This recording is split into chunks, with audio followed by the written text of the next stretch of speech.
we talked about culture, and I think that would kind of be my answer, is if you can tweak the culture, that's scalable. So if you tweak the culture at Disney and that kind of organically and incrementally spreads throughout the organization, you're able to scale it out to the masses. I don't know. I'd love to hear what everybody else thinks about that. I mean, Tony Hsieh, what does he say?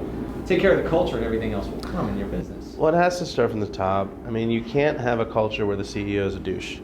It has to start from the top, and it has to work downwards. And that's where the 88 to 8 rule comes in. If 88% of the CEOs think that they're giving us amazing customer service, only 8% of the customers do, there's this massive disconnect.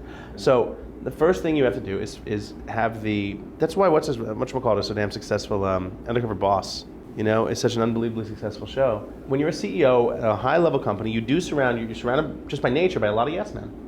You know, who don't want to lose their job and want to maintain your confidence and will say pretty much whatever they have to continue kissing your ass.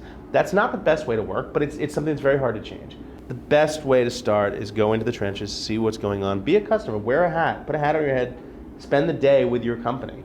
I've worked with companies where we've gone in and we've been customers, you know, and we've ordered food regularly from at the counter, and you sit down with the CEO or the VP of marketing, and he just, I remember one time we sat, it was a restaurant, we have 5 or 6 locations across the city.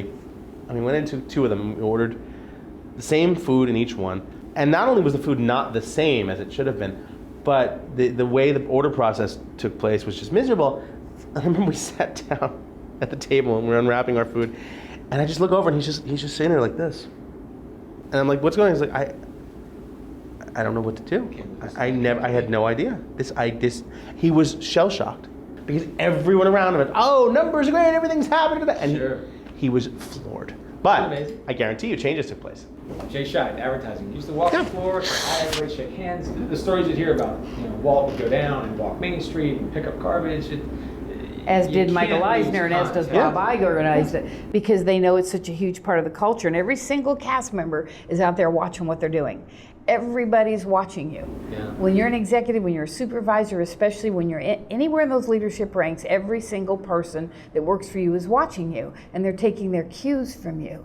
And if you say our culture is all about picking up trash, you know, we all pick up trash, and you walk by and you don't do it, right, then they immediately jump to, he didn't mean it. The culture is not about picking up trash, so it's okay if I don't do that. And then you'll perpetuate that disintegration of the culture. United Airlines has a terminology called "It's my job," and you'll see when a pilot's doing his pre-check of the plane, walking around the plane to look at it, you'll see he'll stop down, he'll grab a cigarette butt, he'll put it in his pocket, throw it out, whatever.